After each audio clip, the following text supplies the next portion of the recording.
الحمد لله رب العالمين والصلاة والسلام على سيد الأنبياء والمرسلين محمد وآله وأصحابه أجمعين ومن تبعهم بإحسان إلى يوم الدين أما بعد قال الله تبارك وتعالى أعوذ بالله من الشيطان الرجيم بسم الله الرحمن الرحيم وذكر فإن الذكرى تنفع المؤمنين صدق الله العظيم اللهم صل على سيدنا محمد وعلى آل سيدنا محمد وبارك وسلم اللهم صل على سيدنا محمد وعلى آل سيدنا محمد وبارك وسلم اللهم صل على سيدنا محمد وعلى آل سيدنا محمد وبارك وسلم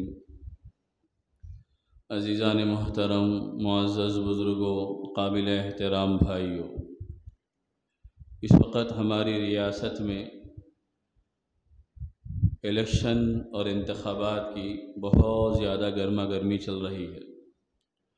30 نومبر کو جمعرات کے دن اسمبلی انتخابات ہماری اس ریاست تلنگانہ میں ہونے والے ہیں۔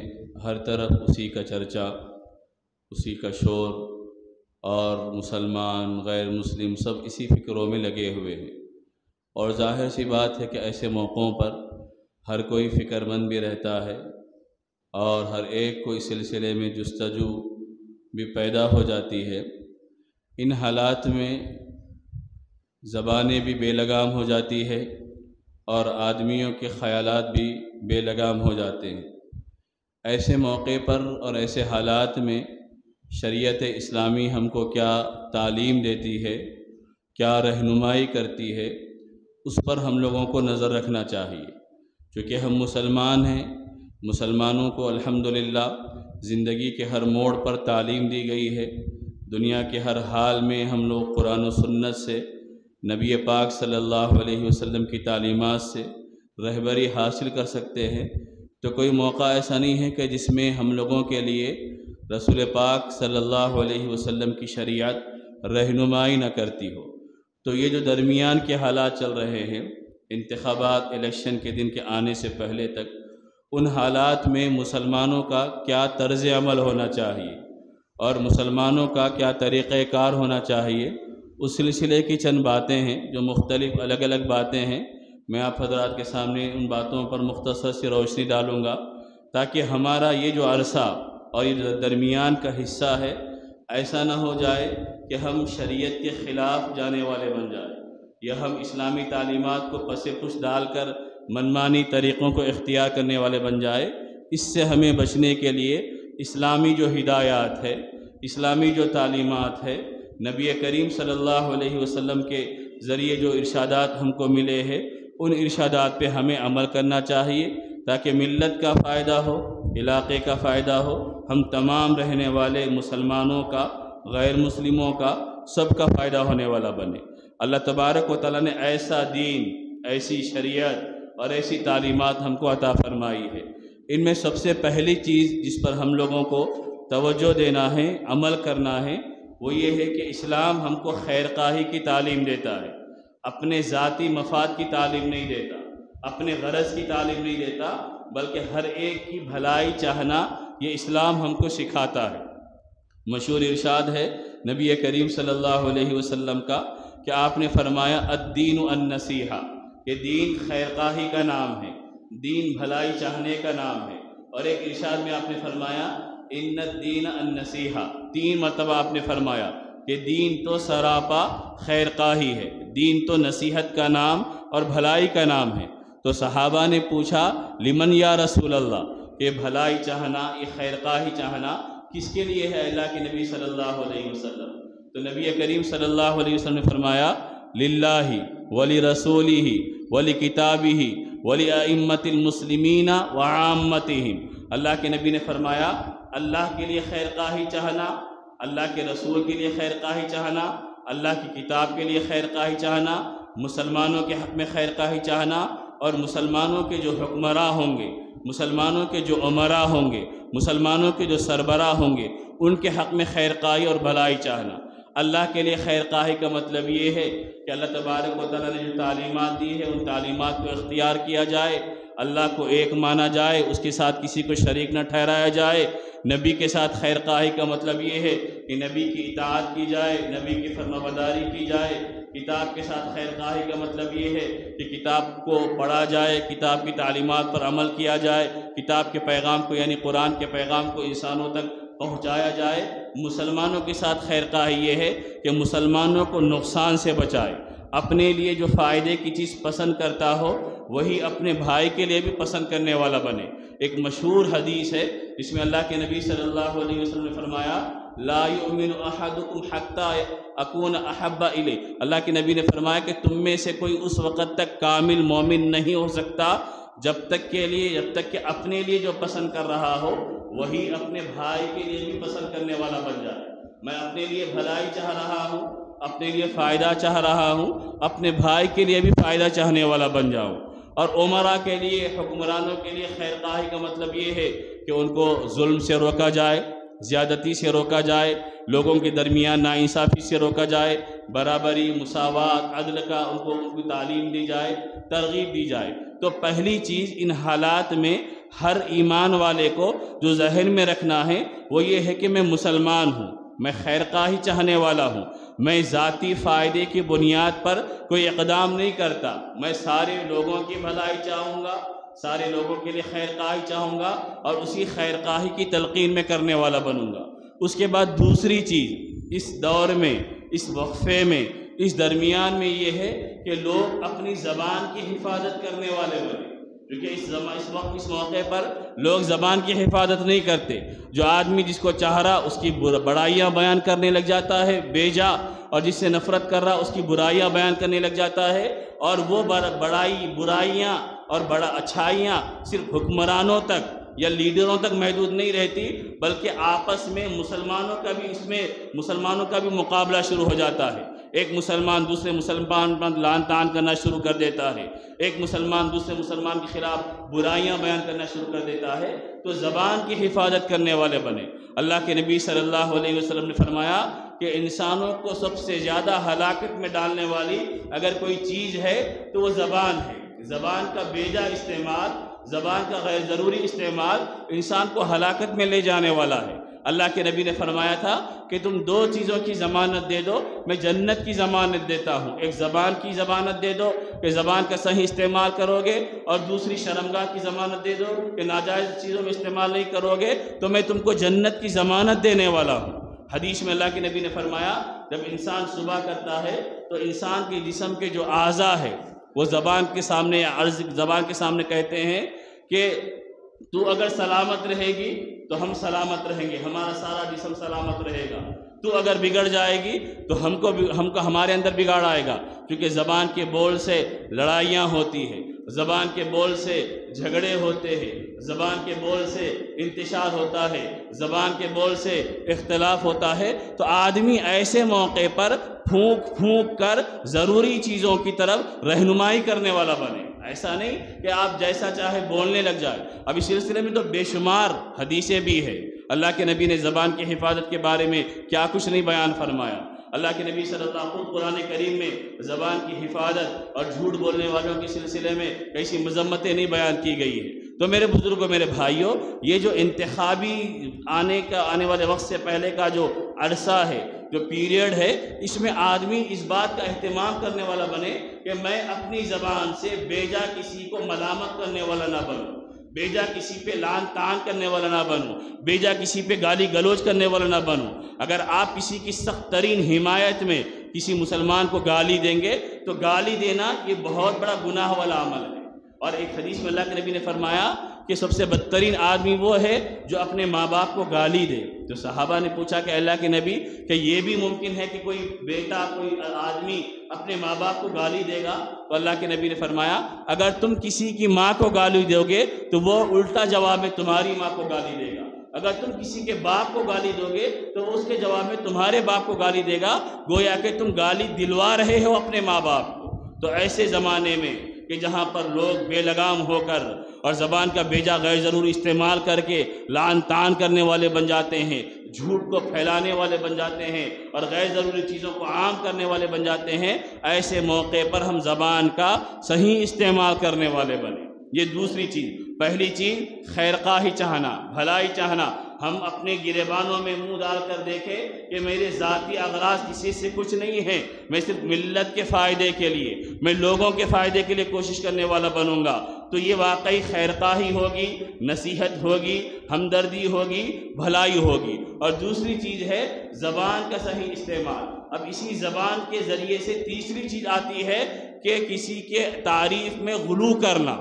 مبالغہ کرنا، کہ آپ جس لیڈر کو چاہ رہے ہیں اس کو اٹھا کر آسمان پر بٹھا دیں، اور جس لیڈر کو پسند نہیں کر رہے اس کو اٹھا کر زمین پہ پٹک دے۔ غیر ضروری تعریفات، یعنی وہ تعریف کا جتنا مستحق ہے اس سے زیادہ تعریف کرنا، اس سے بھی اسلام منع کرتا ہے۔ خود دین کے بارے میں منع کیا گیا، یا ایھا الذین آمنوا لا تغلوا فی دینکم، اے ایمان والو تم اپنے دین میں مبالغہ مت کرو، کہ جیسے یہودیوں نے مبالغہ کیا، عیسائیوں نے مبالغہ کیا، اور اللہ کے نبی رحمت دو عالم سیدنا محمد رسول اللہ صلی اللہ علیہ وسلم نے اپنے بارے میں فرمایا کہ تم میری تعریف میں بھی مبالغہ مت کرو۔ جیسا کہ عیسائیوں نے حضرت عیسیٰ کی تعریف میں اتنا مبالغہ کیا کہ حضرت عیسیٰ کو اللہ کا بیٹا بنا دیا۔ میں اللہ کا رسول ہوں، میں محمد ابن عبداللہ ہوں، میں عبداللہ کا بیٹا ہوں، میں اللہ کا رسول ہوں۔ اللہ کے نبی صلی اللہ علیہ وسلم نے یہ فرمایا۔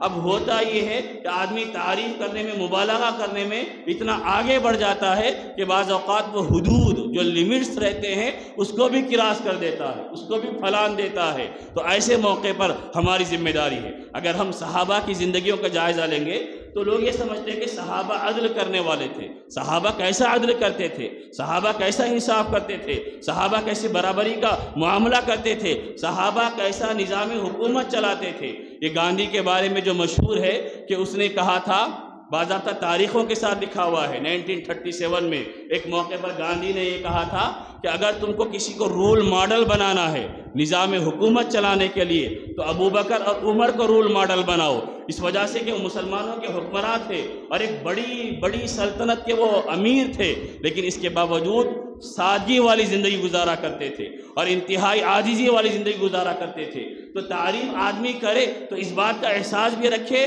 کہ میں درمیان میں فاصلوں کو ختم کرنے والا نہ بنوں۔ حضرت عمر رضی اللہ تعالیٰ عنہ کیسا نظام حکومت چلانے والے، جن کی سلطنت دنیا کے اللہ تبارک و تعالیٰ نے ایک بڑے حصے میں پھیلا دی تھی، لیکن لوگوں کے ساتھ، لوگوں کے مال کے ساتھ اتنی زیادہ رعایت کرنے والے کہ ایک موقع پر ان کو ایک بیماری ہو گئی اور ڈاکٹروں نے، طبیبوں نے، حکیموں نے آ کر ان کی تشخیص کی، معائنہ کیا۔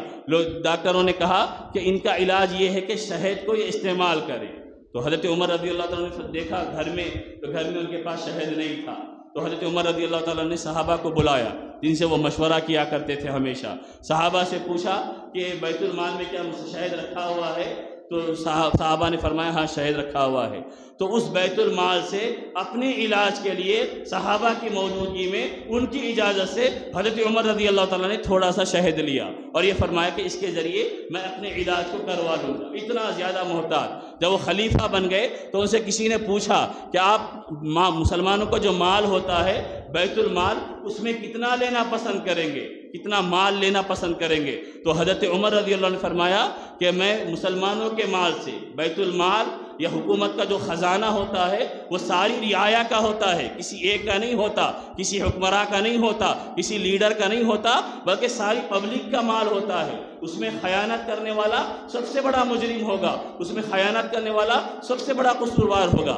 تو حضرت عمر رضی اللہ عنہ سے پوچھا گیا کہ اگر آپ کو مسلمانوں کے مال سے لینے کی ضرورت پڑ جائے تو آپ کتنا مال لیں گے؟ تو سیدنا عمر فاروق رضی اللہ عنہ نے فرمایا 2 چادریں، یعنی 2 جوڑے کپڑے کے لوں گا، ایک جوڑا گرمیوں کے موسم میں کام آئے گا اور دوسرا جوڑا سردیوں کے موسم میں کام آئے گا، اور حج یا عمرے کے لیے احرام کی ایک چادر لوں گا جسے احرام کا لباس میرا استعمال ہو جائے، اور کھانے کے لیے صرف اتنا لوں گا جتنا ہماری سلطنت کے ایک عام آدمی کی ضرورت پوری ہو جاتی ہو، نہ اس سے زیادہ لوں گا نہ اس سے کم لوں گا۔ تو میرے بزرگوں، میرے بھائیوں، یہ ان لوگوں کی طرز زندگی ہے، اور بے شمار واقعات ہے کہ کیسے انہوں نے رعایا کا خیال رکھا، کیسے انہوں نے جائز دائرے میں رہ کر ضروریات سے فائدہ اٹھایا۔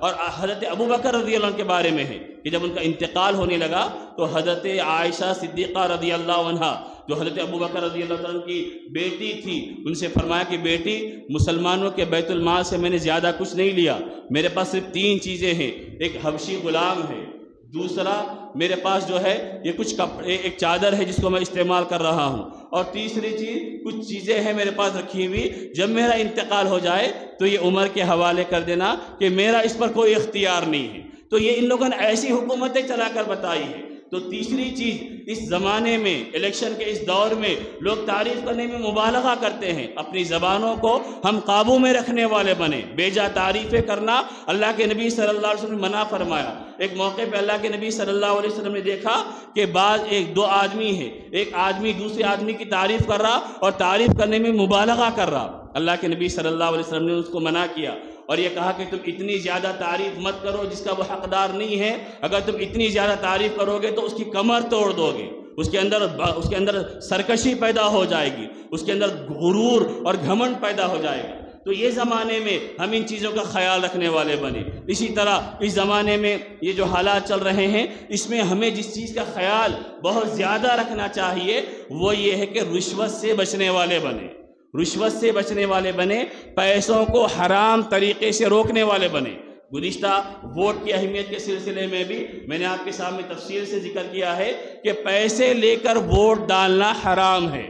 ووٹ ڈالنا ہمارا جمہوری حق ہے، ووٹ ڈالنا، ہم اس ملک کے شہری ہیں، اس ملک کا قانون، اس ملک کا دستور ہم کو اس کی اجازت دیتا ہے کہ آپ کھلے ذہن کے ساتھ، پوری آزادی کے ساتھ، پورے اختیار کے ساتھ آپ جس کو مناسب سمجھتے ہیں اس کے حق میں ووٹ ڈالیں۔ پیسے لے کر ووٹ ڈالنا حرام ہے۔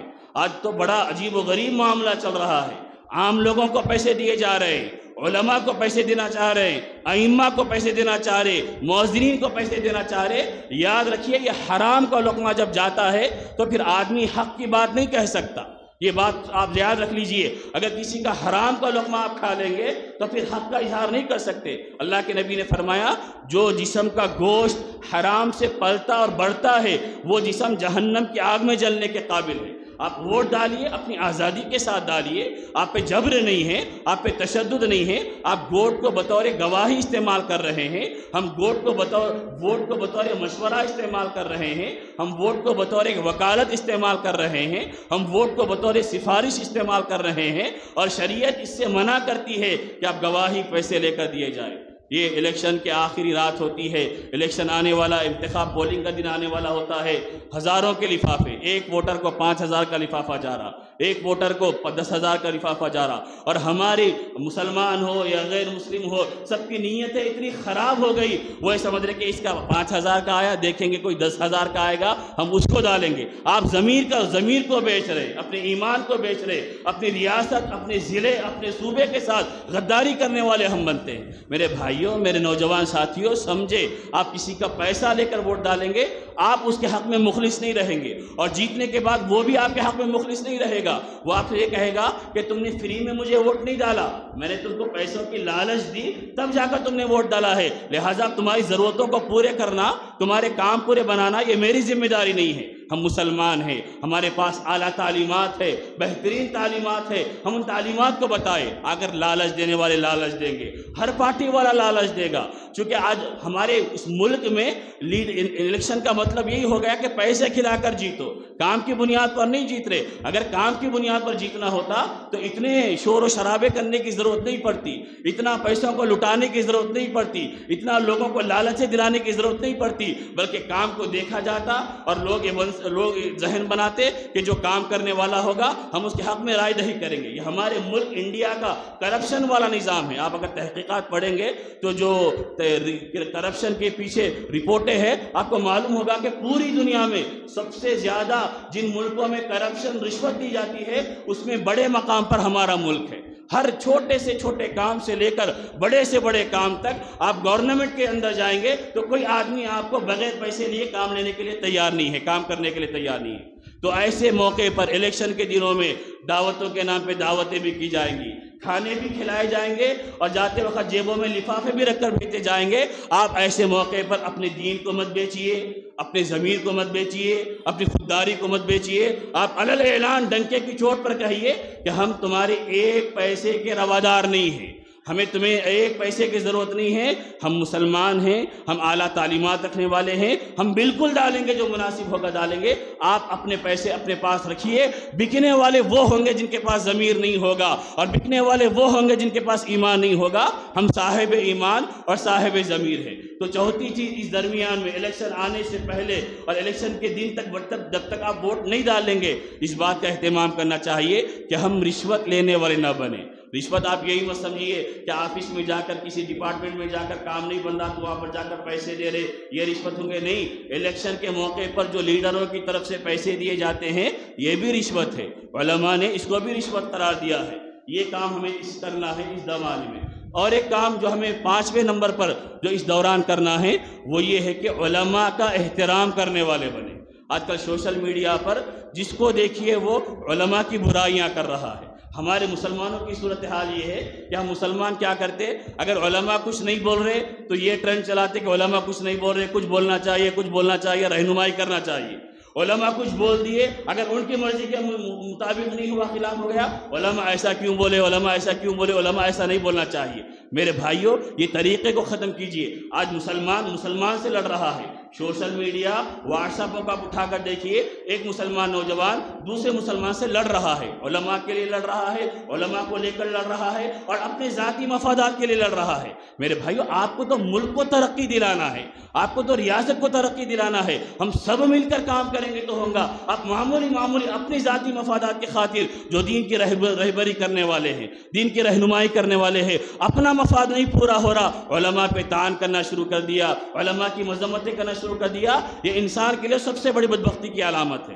حضرت علی رضی اللہ تعالیٰ عنہ، نبی کریم سیدنا محمد رسول اللہ صلی اللہ علیہ وسلم کا ارشاد نقل فرماتے ہیں کہ اللہ کے نبی نے فرمایا، جب میری امت کے لوگوں کے دلوں میں علماء کا بغض پیدا ہو جائے گا، 4 عذاب اللہ ان کے اوپر مسلط کرے گا۔ آپ اچھی طرح ذہن میں رکھے، اور جو نوجوان خامخواہ کے فضول میں علماء کی مذمتیں کرنے پہ لگے ہوئے ہیں ان کو سمجھائے، آپ کا کام جو کرنا ہے آپ کیجئے، لیکن علماء کی برائی مت کیجئے۔ اللہ کے نبی نے حضرت علی نے اللہ کے نبی کا ارشاد نقل کیا کہ میری امت کے لوگ جب علماء کا بغض اپنے دلوں میں رکھیں گے، 4 عذاب اللہ مسلط کرے گا۔ پہلا عذاب بادشاہوں کی طرف سے ظلم ہوگا، حکمرانوں کی طرف سے ظلم کیا جائے گا۔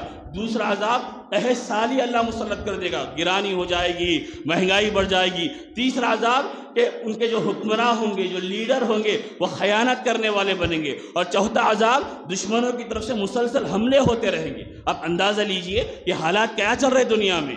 حالات ہم چاہتے ہیں کہ رہبری رہبری ہو تو ہم یہ چاہتے ہیں کہ علماء رہبری کیوں کر رہے۔ میرے بزرگوں، میرے بھائیوں، یہ ہمارا کام یہ ہے، ہم اپنی زبانوں پہ لگام لگائیں۔ جیسا میں نے شروع میں ذکر کیا کہ ان حالات میں زبانوں کو قابو میں رکھنا ہے۔ تو 4 عذاب، علماء سے بغض رکھنا، علماء سے عداوت رکھنا، علماء کی برائیاں کرتے رہنا، علماء کے خلاف غیبتیں کرتے رہنا، یہ انسان کے لیے ہلاکت کا ذریعہ ہے۔ حضرت عبداللہ ابن مبارک رحمۃ اللہ علیہ فرماتے ہیں کہ جو علماء سے بغض رکھے گا اللہ اس کی آخرت کو خراب کر دے گا۔ تو یہ حالات وہ ہے کہ جن کا کام ہے وہ لوگ پھیلاتے رہتے ہیں، اور عام آدمی ان چیزوں میں مبتلا ہوتا ہے۔ تو زبان کی حفاظت کریں گے تو آدمی زبان کے ذریعے نہ غیبتیں کرنے والا بنے گا، نہ تعریف میں مبالغہ کرنے والا بنے گا۔ آپ کو کسی سے کوئی چیز سمجھ میں نہیں آ رہی، براہ راست آپ کے شہر میں علماء ہیں، ہر جگہ علماء ہیں، آپ ان سے براہ راست جا کر پوچھئے۔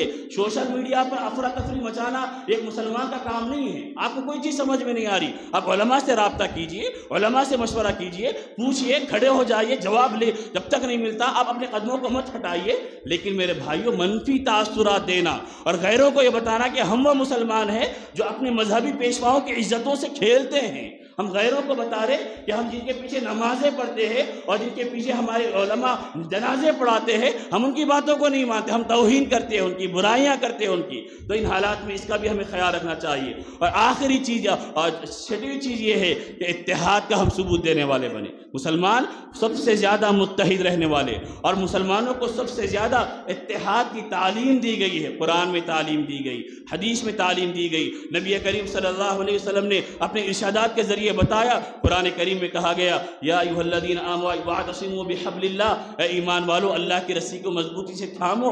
جب دین ہماری زندگیوں میں آئے گا، اغراض، مفادات، ذاتی چیزوں سے اٹھ کر ہم رہیں گے تو ہم متحد ہوں گے۔ لیکن جب ذاتی چیزیں آڑ میں آ جائے گی، دین پس پش چلے جائے گا تو ہم متحد نہیں ہوں گے۔ ہمارے اختلاف کی بنیادی وجہ یہ ہے ہم دین کو سامنے نہیں رکھتے، اپنے اغراض، میرا فائدہ، میرا نفع، میری مرضی۔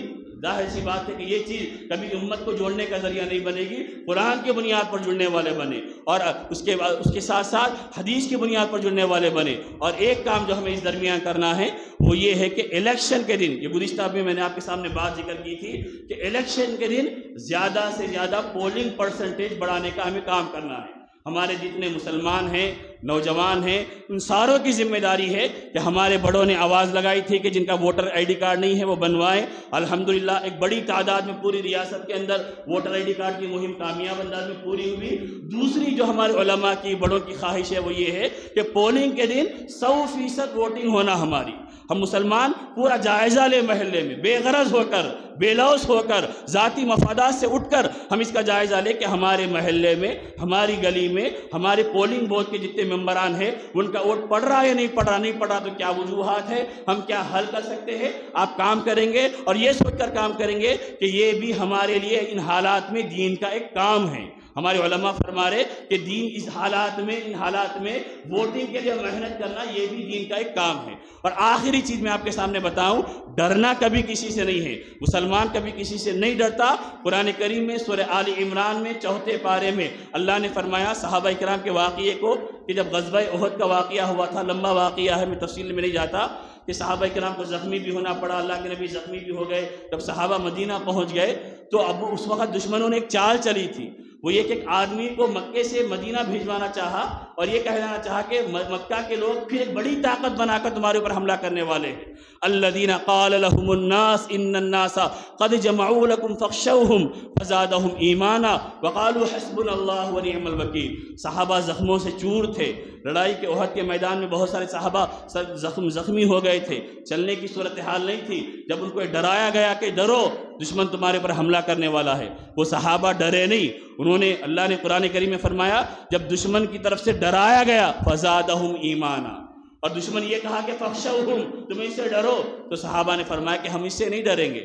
قالوا حسبنا اللہ ونعم الوکیل، صحابہ نے فرمایا تھا ہمارے لیے اللہ کافی ہے، وہی بہترین کارساز ہے، وہی بہترین کام کرنے والا ہے۔ تو الیکشن کے زمانے میں ڈرایا بھی جاتا ہے، خوف بھی دلایا جاتا ہے، تو ہم بے خوف ہو کر کہیں ہم کسی سے ڈرنے والے نہیں ہیں۔ ظاہری محنت کرنا ہمارا کام ہے، نتیجے دینے والا اللہ ہے، فیصلے کروانے والا اللہ ہے۔ ہم میدان میں جتنی کوشش کرنا ہے، جتنی محنت کرنا ہے، جتنی جدوجہد کرنا ہے، ہم وہ کریں گے۔ آپ ڈراؤ مت، ہمیں خوف مت دلاؤ۔ مسلمان دنیا میں ہمیشہ رہنے کے لیے نہیں آیا ہے، مسلمان تھوڑے دن کے لیے آیا ہے۔ آج اتنا خوف ہم کو دوسروں سے ڈرایا جا رہا، اگر مسلمان اتنا ڈر اللہ سے ڈر جائیں گے تو پکے مسلمان بن جاتے۔ جتنا ہم کو پارٹیوں سے ڈرایا جا رہا، اگر اتنا ڈرنے کے بجائے اللہ سے ڈرنے والے بنے، ہم مسلمان پکے مسلمان بن جاتے۔ کتنے نوجوان ہیں جو گروپوں پہ محنتیں کر رہے لیکن فجر کی نماز نہیں پڑھ رہے، وہ ظہر کی نماز نہیں، مسجدوں کو نہیں آ رہے۔ ارے میرے بھائی، واٹس ایپ پہ محنت کرنے سے کامیابی نہیں ملتی، اللہ کے گھر میں بھی آ کر محنت کرو، دعاؤں کے ہتھیار کو بھی استعمال کرو، اللہ کے سامنے ہاتھوں کو اٹھا کر معاملات اور مسائل کے حل کے لیے اللہ سے مانگو۔ صرف سوشل میڈیا پر آپ پروپیگنڈے کر دیں گے تو حل نہیں ہوگا۔ آپ میدان میں بھی محنت کریں، اللہ سے بھی مانگنے والے بنے، اللہ حالات بہتر کرنے والا ہے۔ تو یہ چند کام ہے جو ہمیں ان حالات میں الیکشن کے آنے سے پہلے، اس درمیان کا جو 5-6 دن کا وقفہ ہے، ان چیزوں کو کرنا چاہیے۔ پہلی چیز خیر خواہی، دوسری چیز زبان کی حفاظت، تیسری چیز تعریف، کسی کی تعریف میں مبالغہ نہیں کرنا، چوتھی چیز اتحاد کے ساتھ رہنا، پانچویں چیز بغیر پیسے لیے ووٹ ڈالنا۔ ووٹ بغیر پیسے لیے، کسی طرح کا بھی پیسہ لیں گے وہ حرام ہے، وہ رشوت ہے۔ اسی طرح علماء کا احترام کرنا، صرف اللہ سے ڈرنے والے بننا، اور ووٹنگ 100% کرانے کی کوشش کرنا۔ دعا فرمائے کہ اللہ تبارک و تعالیٰ کہنے سننے سے زیادہ عمل کی توفیق عطا فرمائے۔ وآخر دعوانا ان الحمد للہ رب العالمین۔